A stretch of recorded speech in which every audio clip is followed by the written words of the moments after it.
Hello বন্ধুগণ, আমি কাকলি আর কাকলি food স্টাইলে তোমাদেরকে অনেক অনেক স্বাগত। আজ আমি তোমাদের সাথে খুব লোভনীয় এক রেসিপি শেয়ার করব, যেটা ব্রেকফাস্ট কিংবা ইভিনিং স্ন্যাক হিসাবে নেওয়া যেতে পারে। আর এটা ছোট থেকে বড় সবাই কিন্তু খুব পছন্দ করবে। তাই তো বন্ধুরা, ভিডিওটা কোনোরকম স্কিপ না করে পুরো ভিডিওটা দেখবার জন্য তোমাদেরকে অনুরোধ করছি। তাহলে চলো রেসিপিটা শুরু করি।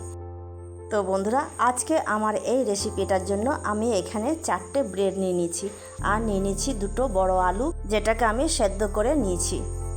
এখন এই ব্রেডের চারদিকটা কেটে বাদ দিয়ে দেবো, শুধু আমি মাঝখানটা নেবো। আর বন্ধুরা, কালী পূজার দিনকে আমি ভয়েস ওভার দিচ্ছি, বাইরে প্রচণ্ড বাজি ফুটছে, একটু মানিয়ে নিও, ঠিক আছে? 2টো ব্রেডের চারধারটায় কাটা হয়ে গেলে পরে এদিকে যে আরও 2টো ব্রেড আছে সেটাও কেটে নেবো। বন্ধুরা, আমার ওয়াচ টাইম খুবই খারাপ অবস্থায় আছে, একটু তো সাপোর্ট করো। আর এইভাবে চলতে থাকলে কোনো দিনই উপর দিকে উঠতে পারবো না। আমরা যদি একে অপরকে সাপোর্ট না করি, চ্যানেল গ্রো করা অসম্ভব। তো দেখো, এখানে আমার পাউরুটিগুলো কাটা হয়ে গেল। এখন পাউরুটিগুলোকে টুকরো টুকরো করে নিয়ে একটা বাটিতে নিয়ে নিলাম। এখন ওর মধ্যে দিয়ে দিচ্ছি সেদ্ধ করা আলু। আলু সেদ্ধটা দিয়ে দেওয়ার পর দিয়ে দিলাম পেঁয়াজ কুচি আর লঙ্কা কুচি। এবারে কিছু গুঁড়ো মশলা অ্যাড করব। তো সবার প্রথমে দিয়ে দিলাম 1/2 টিস্পুন হলুদ গুঁড়ো, 1/2 টিস্পুন জিরে গুঁড়ো,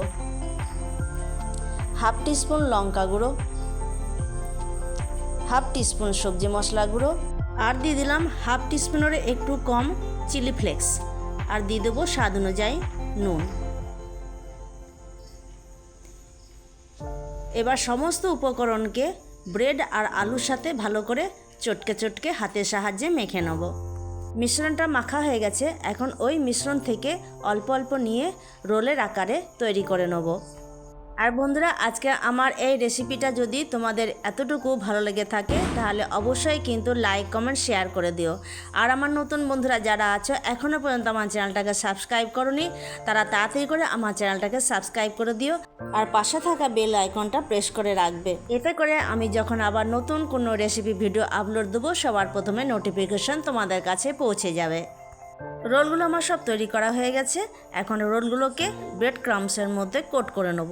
তো দেখো, এখানে একটা একটা করে আমি রোল নিয়ে পরে ব্রেড ক্রাম্পের মধ্যে ভালো করে লাগিয়ে নিচ্ছি।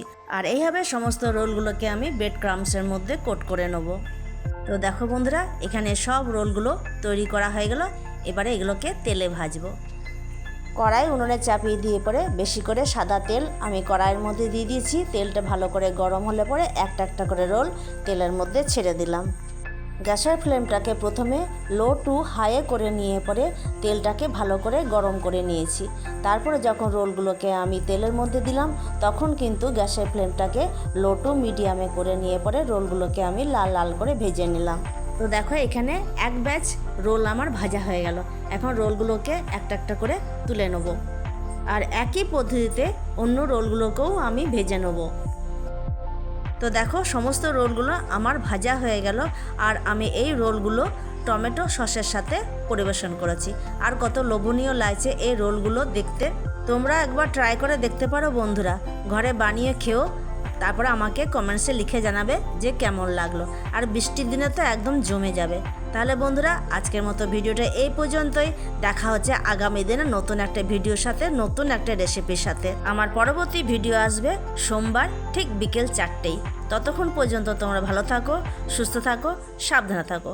আজকের মতো টাটা, ধন্যবাদ।